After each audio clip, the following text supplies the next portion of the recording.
Made my first float when I was a kid, probably no more than 10. We used to go to London Zoo and get peacock quills and make the most amazing floats that in truth were absolute rubbish.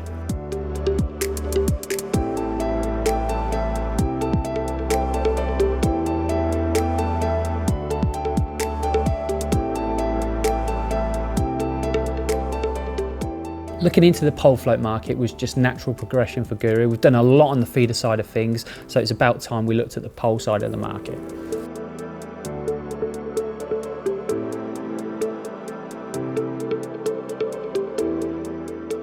I've always been serious about making any floats because I've never been happy with what you can buy. When I had the opportunity to leave work where I was an IT manager for British Telecom, I went down Whiteacres for the October festivals with a big box full of floats. I came back with about £5 in my pocket. And from that day to this, making floats is what I've done. When Mick decided to get involved with the Guru pole float manufacturing, I wanted him at the forefront of everything. This man knows how to make floats, so I wanted to get him involved from the very start, including material choice, even down to what glue we used, the whole process, to be involved and to teach the team all the little tricks that he's learned over the years of how to produce the perfect pole float.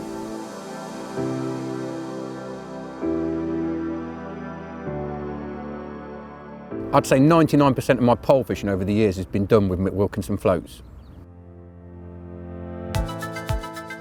I think what sets Mick Wilkinson floats apart is the strength, durability and their versatility. Every pattern in the Mick Wilkinson range has been developed for a specific job, and you know that if Mick's designed it, it's going to be done right.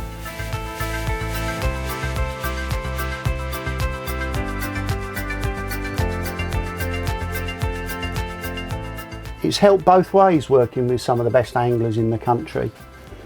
An example with Steve Ringer is I did him a batch and he sent them back saying the tip has got to be 2 mil shorter. You can't get any fussier than that.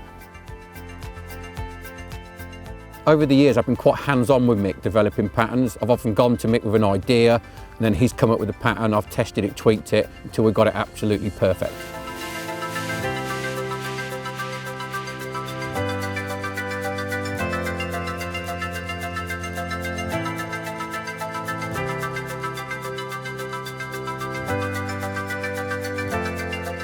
I think over the years, one of the big selling points with mixed floats has always been strength.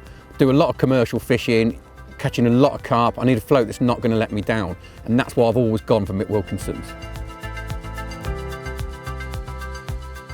When we made the big step to go into production in the UK, making pole floats in-house, I thought it'd be quite a simple process. Follow Mick's lead and we'd be well away, but we come across lots and lots of issues. Stepping up the amount of floats we had to make bigger machines, we had to buy so much material to produce these floats, and even just cutting the material, we've had to buy machines for that. It's been a big, hard, long, drawn-out process, which has given me lots of sleepless nights just trying to get the floats to the standard that Mick expects.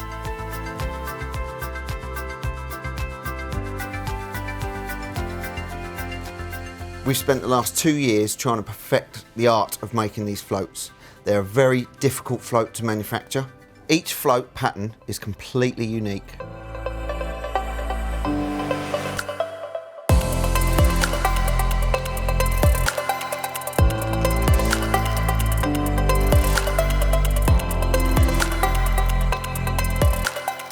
The first process is we get the foam and we put it onto our large cutting machine and we cut it into individual billets ready to go into the lathes. We take each billet after it's come off of the cutting machine and it's fed into the lathes, and each body is individually crafted. After the body's come out of the lathe room, it goes on to the team in production, and each body is individually glued onto its very own stem. After the body's been glued and it's dried, it then goes into our Julie's paint room, where it has up to 9 coats of individual paint applied to it.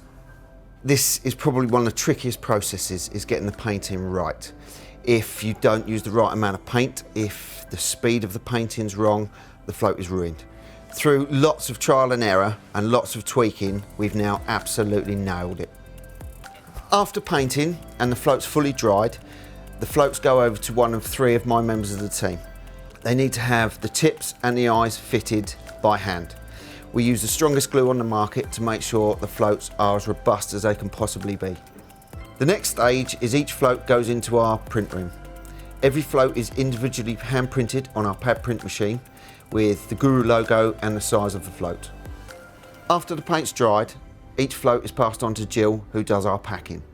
Each float is hand packed and put into the box as safely as it can possibly be. Now, after all these processes and all the blood, sweat and tears that's gone into making these floats, it's important that all of the floats reach the shops in perfect condition.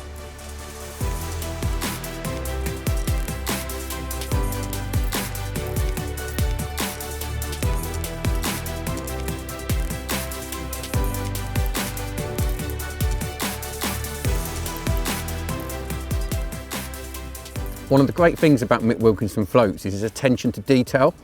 If you get a float that says 0.3 gram, it takes exactly 0.3 gram. So if I'm fishing at the highest level, setting up 2 or 3 duplicate rigs, I know each one's going to fish exactly the same, and that for me is a massive edge. In my experience, a good pole float is a compromise. Balance, strength and functionality. There's a multitude of floats out there, but most of them are not used for what they're designed for. One aspect of the floats that had a lot of debate in the meetings was the body colour, and we've settled on a nice heron grey because that was the most discreet underwater without being off-putting to the eye.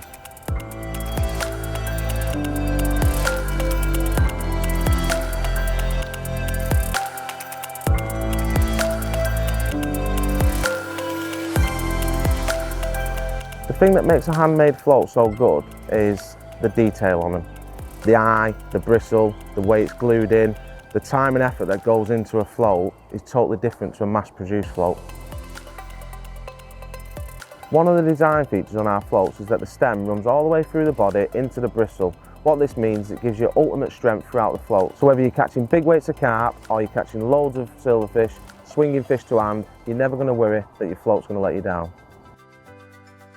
Without a doubt, one of the most important parts has got to be the bristle, and you've got to be able to see it clear in any light, and the paint we've used to paint our bristles in-house is super high vis. You cannot miss them.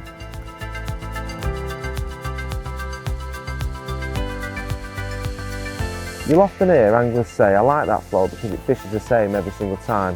What they mean by that is when they put the rig in, it cocks the same, it sits nice, and the best way to achieve this is making sure that your stems and your bristles are all cut exactly the same. Because the floats are handmade, we've got full control over all the materials. This means that we can have the same length bristle, the same length stem every single time. This gives you a real good consistency, making sure that every one fishes perfect.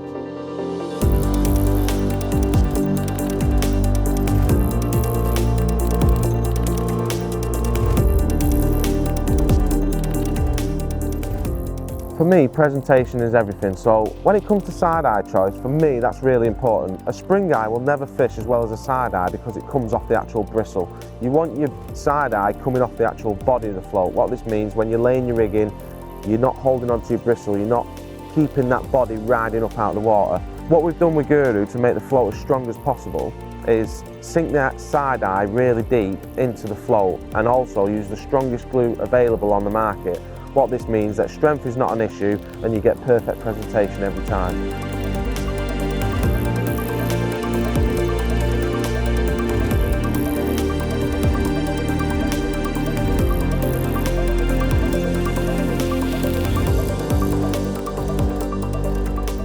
For myself and the rest of the team, there's one thing we are really proud of, and it's not actually the pole floats themselves. By manufacturing the floats here in the UK, we've been able to create quite a few jobs, which is brilliant. We've got a great team of people downstairs that have lots of banter. They produce fantastic floats. They've picked up mixed skills really, really quickly.